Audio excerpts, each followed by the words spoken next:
आजचा शनिवार प्रचारांचा शनिवार असणार आहे, कारण अर्थात आज ठिकठिकाणी प्रचार सभा होणार आहेत। कोल्हापूरमध्ये देखील महत्त्वाची प्रचार सभा होणार आहे, ज्या ठिकाणी सगळ्यांचंच लक्ष लागलेलं आहे। पण चहाच्या पहिल्या घोटाबरोबर आज तुमची वर्तमानपत्र, आघाडीची वर्तमानपत्र नेमकी काय हेडलाईन घेऊन आलेली आहेत पाहूया आपण। लोकसत्तानं आज काय पहिली हेडलाईन केलेली आहे, तर लोकसत्तानं जय भवानीवरील बंदी ही कायम असं म्हणत हेडलाईन करण्यात आलेली आहे। लोकसत्ताची प्रचार गीतामधील आता जय भवानी आणि हिंदू हे शब्द वगळण्यासंदर्भात सूचना आयोगानं दिलेली होती, निवडणूक आयोगानं। पण या संदर्भात फेरविचार करणारी याचिका ही शिवसेनेकडून दाखल करण्यात आलेली होती। ही फेरविचार याचिका जी आहे ती आता फेटाळून लावलेली आहे। आयोगानं यापूर्वी घेतलेला निर्णय हा नियमानुसार असून आपण आक्षेपार्ह शब्द वगळण्यासंदर्भात विचार करावा अशी सूचना आयोगानं आता ठाकरेंना केलेली आहे। आता यावर ठाकरे गटाच्या भूमिकेकडे सगळ्यांचंच लक्ष असेल। ठाकरे गटाच्या प्रचार गीतांमधील शब्दांवर आता आक्षेप घेत आयोगाच्या राज्यस्तरीय माध्यम प्रमाणिकीकरण समितीनं प्रमाणपत्र हे नाकारलं असल्याचं कळतंय।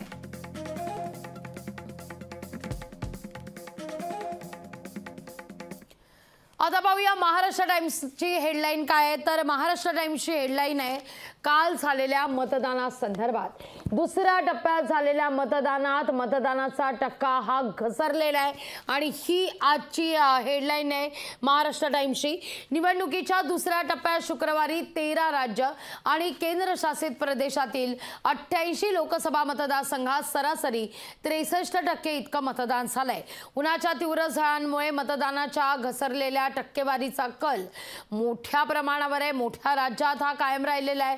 महाराष्ट्रात, विदर्भात आणि मराठवाड्यात 8 मतदारसंघांमध्ये संध्याकाळी 5 वाजेपर्यंत 53.51% इतकं मतदान झालेलं आहे।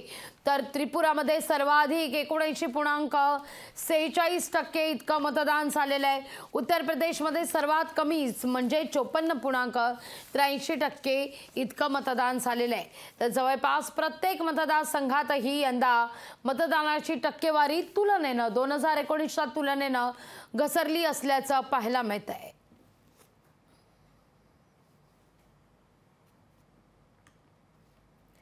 आता पाहूया सामनात नेमकी काय हेडलाईन करण्यात आलेली आहे, तर सामनात निवडणूक आयोगाला आदेशाची प्रत पाठवा अशी हेडलाईन सामनातून आता करण्यात आल्याचं पाहायला मिळत आहे। निवडणूक आयोगाला आदेशाची प्रत पाठवा, झोपड्या रिकामी करा असं हायकोर्टानं आता म्हटलेलं आहे। शिवडी क्रॉस रोड इथल्या झोपड्या रिकामी करण्याच्या आदेशाची अंमलबजावणी करण्याकरता आचारसंहितेची सबब देऊ नका। निवडणूक आयोगाला आमच्या आदेशाची प्रत पाठवा, पण झोपड्या रिकाम्या करण्याची कारवाई थांबवू नका असे आदेश उच्च न्यायालयानं आता SRAला दिलेले आहेत। जवळपास 1200 झोपडपट्ट्यांच्या पुनर्विकास याचा मार्ग आता मोकळा होणार आहे।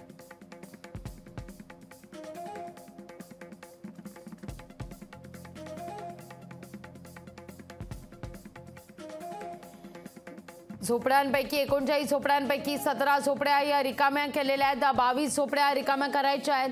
आचारसंहितेमुळे कारवाई थांबली आहे असं आता वकील विजय पाटील यांनी खंडपीठाला सांगितलेलं आहे आणि यावर संतप्त झालेल्या न्यायालयानं ही कारवाई सुरू ठेवण्याचे आदेशही आता दिलेले आहेत। आता पाहूया गुजरात समाचारची हेडलाईन काय, तर गुजरात समाचारची हेडलाईन ही गुगलवर 100 कोटींची जाहिरात करणारा भाजप हा देशातला पहिला पक्ष ठरलेला आहे। ही आता गुजरात समाचारनं हेडलाईन केलेली आहे। तर गुगलवर 100 कोटींची जाहिरात करणारा भाजप हा देशातला पहिला पक्ष आहे।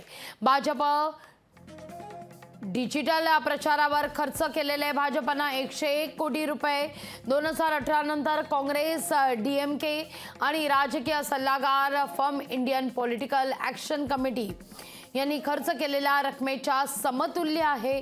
गुगलनं 2018 पासून आपला गुगल जाहिरातीत पारदर्शकता अहवाल प्रकाशित करण्यास सुरुवात केलेली आणि त्यानुसार ही आकडेवारी आता समोर आल्याचं कळतंय। उत्तर प्रदेशमध्ये 10.3 कोटी रुपये, राजस्थानमध्ये 8.5 कोटी रुपये, दिल्ली करता 7.6 कोटी रुपये।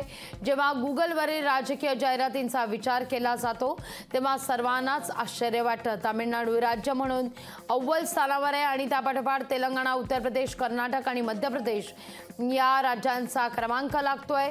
तर काँग्रेस भाजपनंतर दुसऱ्या क्रमांकावर आहे काँग्रेस आणि काँग्रेसने या काळात गुगलवर 5,992 जाहिराती या प्रकाशित केल्याचं कळतंय।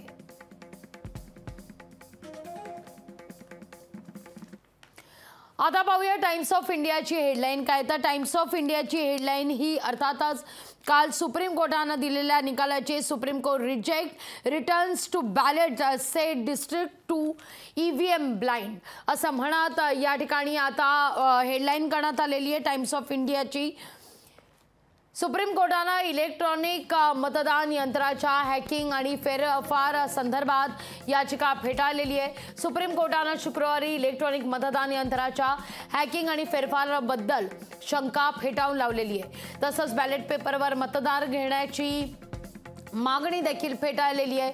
मतदान यंत्राच्या कार्यप्रणालीवर आंधळेपणानं अविश्वास दाखवल्यानं अनावश्यक संशय निर्माण होतो असं निरीक्षण या ठिकाणी कोर्टानं नोंदवलेलं आहे।